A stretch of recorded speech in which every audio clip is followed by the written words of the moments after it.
papa mo Hi, hello. Yung utang mo, bayaran mo na sa akin.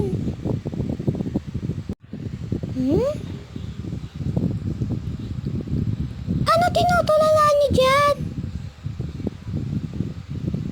Umalis na kayo! Ayoko pa, Charis. Alis na, bye-bye.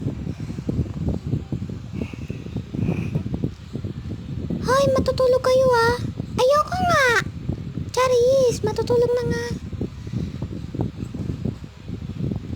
Bilisan niyo, maghahanap ako ng jowa sa iPad ko. Matulog na kayo dyan.